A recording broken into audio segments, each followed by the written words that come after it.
guy, writing up the ticket, and he's like, "Here, have a nice day." And I never even got a word in. And he said, "Hey, I know who you are. I follow racing, but unfortunately, I'm an Earnhardt fan. So have a nice day. Here's your ticket." You're going to teach me all about this because I don't know. It's a huge sport, and it's the #1 spectator sport. I don't know. I hear you're quite the driver, though. I'd like to drive fast, and I'm surprised I haven't won because I really do. You gotta participate first before you can win. Oh, really? So we just got to get you in the race first. Oh, see, I just thought you got a medal for going fast. No, right. those are tickets. Oh, yeah. Now, have you had tickets? Do you get speeding tickets? I've had them, not a lot. I mean, I think that they must let you go when they see you. No, they don't. I did get pulled over one time, and the guy, writing up the ticket, and he's like, "Here, have a nice day," and I never even got a word in, and he said, "Hey, I know who you are. I follow racing, but unfortunately, I'm an Earnhardt fan. So have a nice day. Here's your ticket." So I've had the days where they let me go, and I've had the days where they didn't let me go. Well, do you speed, or because if you go, then that would satisfy you. You wouldn't have to speed on a regular road. Yeah, exactly. I think that I get it out of my system on the racetrack. I recognize the safety features we have in the cars. I recognize that everything's relative to a racetrack and the competitors.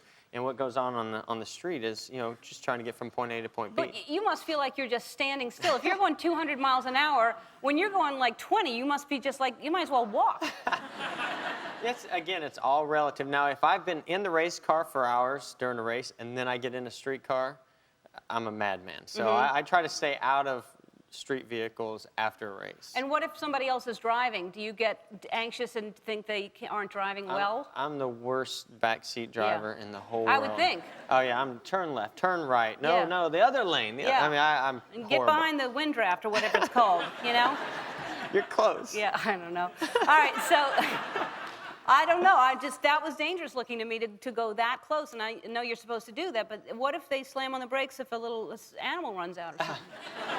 Yeah, animal comes out, animal's in trouble. Yeah. Well, we actually, at that track, Daytona, we've had turtles come out, and at that speed, it destroys the car and the turtle, and so it's unfortunate for the turtle, and it's unfortunate because it's going to ruin your day. Why don't they put up little fences if that happens often? Why wouldn't they put up turtle fences? I have no idea how these turtles get out there. And what a weird thing that a turtle would be in a race like that. It's like a...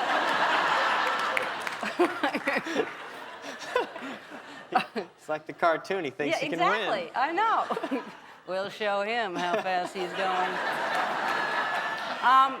So, and now, what made you start? How old were you when you started racing? Oh my goodness, I was about 5 1/2, 6 years old. My stepdad and my mom. No, you weren't. Yeah, quarter midgets and go-karts. I grew up in Northern California.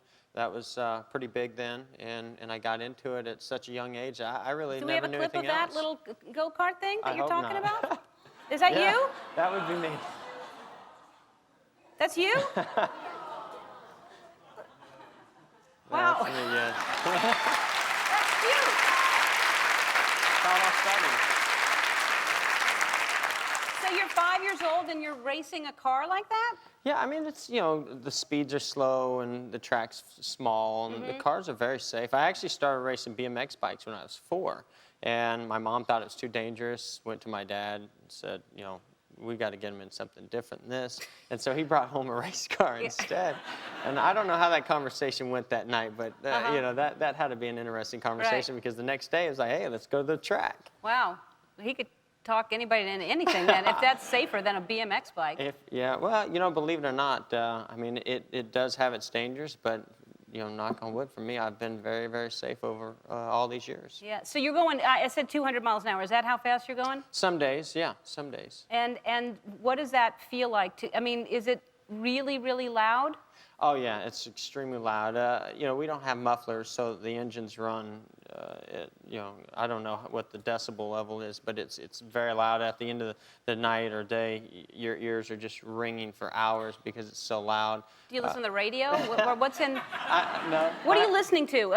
You have. I have a team communication. What are they saying? They'll tell me when. Faster. Go.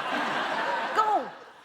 They will definitely say that. They'll tell you what position you're in sometimes after pit stops and who you're chasing, who's catching you, or who you're catching. They'll tell you when to pit and get 4 tires or just, I don't know, 2 tires. I don't even know how you're not, like, I'm thinking of just dancing, how you spin, how when you're going that fast, how you cannot just, like, get dizzy, Well, this weekend, I was at a track, Bristol, and it's a half-mile racetrack, and it's extremely fast. We do the laps in 15 seconds, and it's 500 laps. So I don't know how I don't get dizzy at those types of tracks, but the bigger tracks, you don't even notice it. I think the most amazing thing about racing a car at those speeds is the level of focus. You could shoot me in the foot, and I would have no idea that you even did it because you're so focused on what's coming ahead. Yeah. The cars around you and trying to win the race.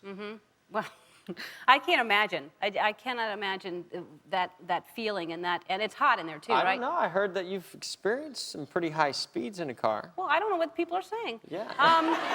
All right, we come back. Jeff has a big announcement to make, and later we're going to give you a sneak peek of our huge surprise show tomorrow. We'll be right back. We're back with Jeff Gordon, and I know that you have, like, I don't have that yet. I got to figure out a way to get these sponsors all over my sweater. But when you wear your outfits, you have sponsors everywhere. There's so this is like an example of your outfit right here. And so I thought you had some room. And if you wouldn't mind, what I'd like to do is ask you, because you have a race coming up. I should mention, we're taping this Thursday. This will air Monday. So for you at home, it's Monday, but it's Thursday for us. And I know you have a race this weekend, right?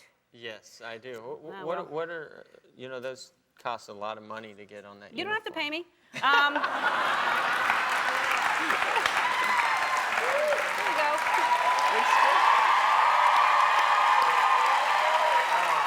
I tell you what. What? I'm going to give you one. I'm going to donate one of my racing uniforms so we can put it on your website or on eBay. Let's raise some money for what's going on, the devastation that's been going on with this hurricane. Excellent. And I want you to put that patch on there. You can put it anywhere you want. All right. So. You're donating your outfit for sure. Absolutely, for sure. Now, is it just a top or their pants?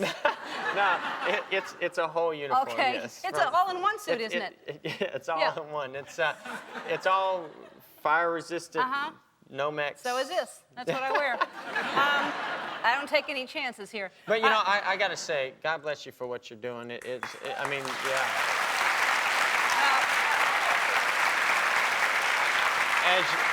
As you know, I mean, you have the opportunity to reach out there to a lot of people to encourage them to donate and to do things for this devastation that's going on. And I don't think there's any of us out there that don't want to some way contribute and help. And thank you for doing what you're doing. Well, how has this affected NASCAR specifically? How is it not affecting everyone? My goodness. I mean, whether you were a part of it or a family member, I mean, it's just our everyday life is changing through things like this of how we look at storms, how we look at just the safety of whether it be how buildings or structures are done and how when this happens, how can we get in there and make that's what I think is the toughest thing is that giving money, all these things, yes, but we need to do something so fast and it's so hard to get in there and save these people and children. And it's just it's unbelievable when I look at the TV and I read the paper, and I know everybody feels the same way, and it's tough. Well, I know that DuPont is one of your sponsors, right? Yeah, DuPont has already donated $1 million to, which is my primary sponsor, to various